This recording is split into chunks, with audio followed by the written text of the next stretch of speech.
Malaysia के प्रधानमंत्री की भारत यात्रा कई मायनों में महत्वपूर्ण हो जाती है। एक ऐसे समय में जब दक्षिण पूर्वी एशिया में पॉलिटिकल इंस्टेबिलिटी चल रही है, मलेशिया के प्रधानमंत्री की भारत आ- यात्रा और उनका ये कहना कि हम अपने रिलेशंस को एक नई ऊंचाई पर ले जाएंगे, कहीं ना कहीं भारत के लिए एक पॉजिटिव मैसेज लेकर आता है। और आने वाले फ्यूचर में हमारा जो इमेज है, हमारे जो प्रभाव है, वो बढ़ते हुए दिखाई पड़ रहे हैं। इस सेशन में हम लोग इससे जुड़े डिफरेंट डायमेंशंस को कवर करेंगे। आते हैं, समझते हैं सबसे पहले कि मलेशिया का ज्योग्राफिकल लोकेशन है कहाँ। तो मलेशिया साउथ ईस्ट एशिया का एक कंट्री है जो मलय पेनिनसुला और बोर्नियो आइलैंड पर स्प्रेडेड है।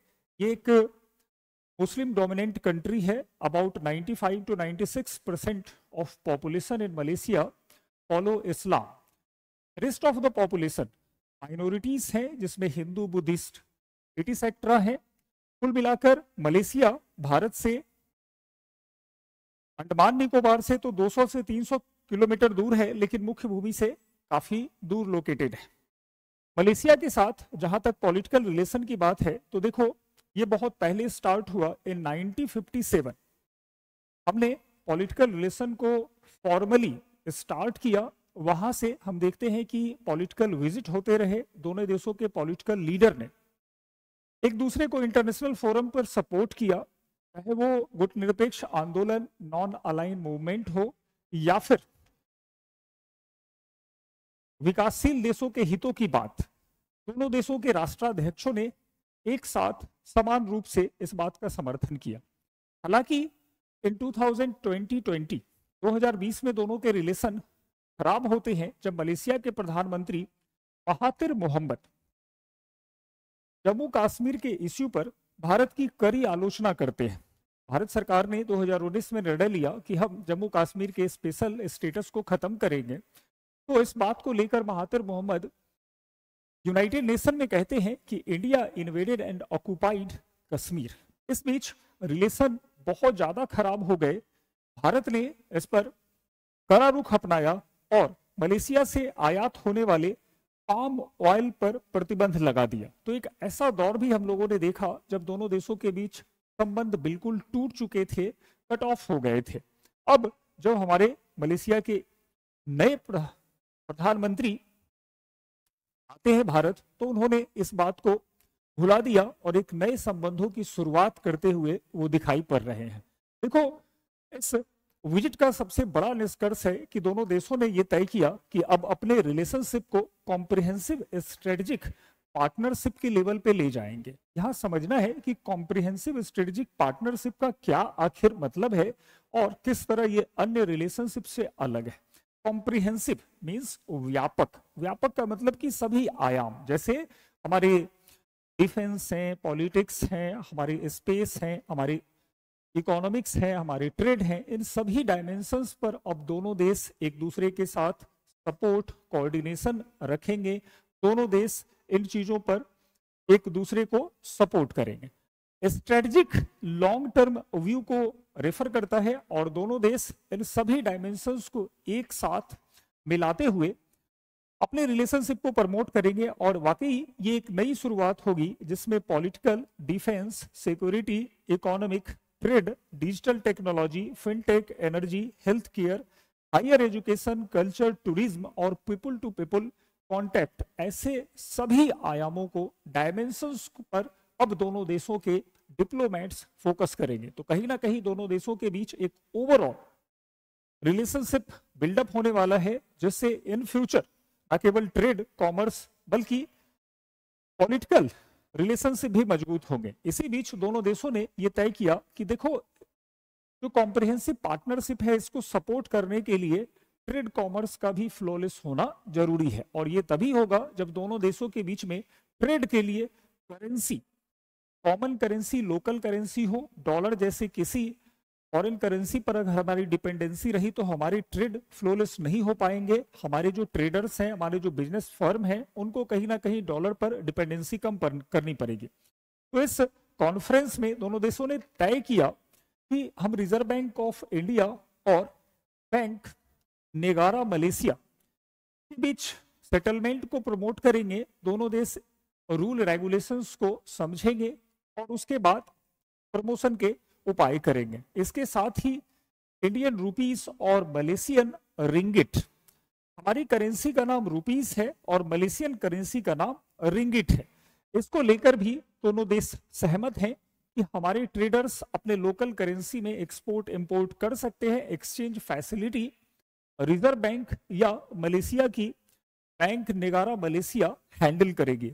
इसको और अधिक स्ट्रेंथन करने के लिए डिजिटल पेमेंट को भी टारगेट किया गया और कहा गया कि भारत के यूपीआई से मलेशिया के पे नेट को जोड़ा जाएगा और कुल मिलाकर भारत की तरह ही मलेशिया में अगर कोई हमारे यहाँ से ट्रेडर जाता है तो वो यूपीआई पेमेंट कर सकता है। तो देखो किस तरीके से हम अपने इकोनॉमी को प्रमोट कर रहे हैं, हम अपने ट्रेड रिलेशनशिप को स्ट्रेंथन कर रहे हैं। इसके साथ ही कुछ और बातों पर चर्चा हुई, जैसे ट्रेड को आगे बढ़ाना है। अभी वर्तमान में दोनों देशों के बीच जो टोटल ट्रेड है वो लगभग 19.5 बिलियन डॉलर का है, जो कहीं ना कहीं एक बहुत अच्छे लेवल पर है। दोनों देशों ने इस बात पर जोर दिया है कि आने वाले समय में इसको 100 बिलियन डॉलर से ज्यादा तक पहुंचाएंगे और ये संभव है क्योंकि मलेशिया भारत से बहुत सारी चीजों को खरीदता है। For example pesticides, even software, even हमारे यहाँ से टूरिस्ट भी वहां जाते हैं। तो मलेशिया और भारत के रिलेशंस बढ़ सकते हैं, इकोनॉमी इन दोनों की इस पर इससे प्रमोट होगी। अगेन इन्वेस्टमेंट को प्रमोट किया जाएगा, कॉपरेशन को और स्ट्रेंथन किया जाएगा। इसमें आ रही अन्य रुकावटों पर भी दोनों देश बात कर रहे हैं और दोनों देश ने साझा वक्तव्य जारी करते हुए कहा कि जो आसियान इंडिया ट्रेड अग्रीमेंट है, ये एक ऐसा ट्रेड अग्रीमेंट है जो आसियान के देशों के साथ भारत ने किया था। तो इस ट्रेड अग्रीमेंट में भी थोड़ी बहुत चीजों को सुधारा जाएगा जिससे दोनों देश ट्रेड को और ज्यादा प्रमोट कर पाए और ज्यादा इसे बढ़ावा दे पाए। अब इसके साथ ही अन्य चीजें भी महत्वपूर्ण रही, जैसे बिग कैट टाइगर्स के बारे में भी दोनों देशों ने सहमति व्यक्त की है और आने वाले समय में टाइगर कंजर्वेशन प्रोजेक्ट को भी मलेशिया में प्रमोट किया जाएगा। अब आते हैं इसके जियोपॉलिटिकल इम्प्लीकेशंस को देखते हैं। देखो हुआ ये कि अगर मलेशिया को देखें तो मलेशिया कहीं ना कहीं उन देशों में शामिल है जो चीन की हेजेमनी, चीन के डोमिनेंस से बहुत ज्यादा परेशान रहता है। यहां चीन 9 डैश लाइन, जो डैश दिख रहे हैं ये है 9 डैश लाइन, और चाइना कहता है कि ये पूरा का पूरा एरिया हमारा है, हमारे एंसेस्टर्स ने इसको चाइना के बाउंड्री के रूप में डिक्लेयर किया और इसी बेस पे चाइना ने पारासेल और स्प्राटली आइलैंड को भी कंट्रोल कर रखा है। तो मलेशिया ने यहां पर भारत के साथ इस तरह के अग्रीमेंट को साइन करते हुए चाइना को ये क्लियर मैसेज दिया है कि हम चाइना जैसे देशों के डोमिनेंस को एक्सेप्ट नहीं करेंगे, बल्कि हम बैलेंस ऑफ पावर को अचीव करेंगे। इसीलिए भारत और मलेशिया दोनों देशों ने अपने साझा वक्तव्य में कहा है कि respecting freedom of navigation and overflight shall be promoted, मतलब इस क्षेत्र में नौवहन और वायुयान सेवाओं को अंतरराष्ट्रीय मान्यताओं के अनुरूप संचालित किया जाएगा।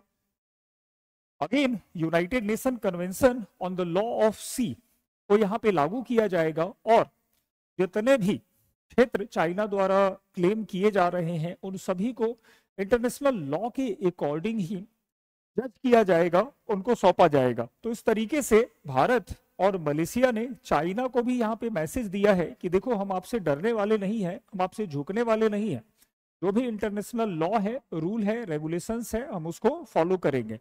तो इन सब चीजों के आधार पर हम कह सकते हैं कि आज मलेशिया भारत की आर्थिक शक्ति, भारत के सहयोग को महत्व दे रहा है, वहीं भारत भी मलेशिया की स्थिति को समझ रहा है और दक्षिण पूर्वी एशिया में अधिक विश्वास, अधिक सहयोग के लिए मलेशिया को समर्थन दे रहा है। लेकिन यहां भी कुछ समस्याएं दिखाई पड़ती हैं। देखो मलेशिया की राजनीति विभाजित है, यहाँ के कुछ पॉलिटिकल लीडर अभी भी पाकिस्तान को अपना दोस्त मानते हैं, सिंपैथाइजर्स वहां पे हैं। तो आने वाले समय में अगर मलेशिया में पॉलिटिकल चेंज होता है तो उसका नेगेटिव इम्पैक्ट दोनों देशों के बीच में हो सकता है। इसी तरह से मलेशिया में भी टेररिज्म है और यहां पर भी आईएसआईएस के ग्रुप्स दिखाई पड़ते हैं, उनकी एक्टिविटीज होती रहती है।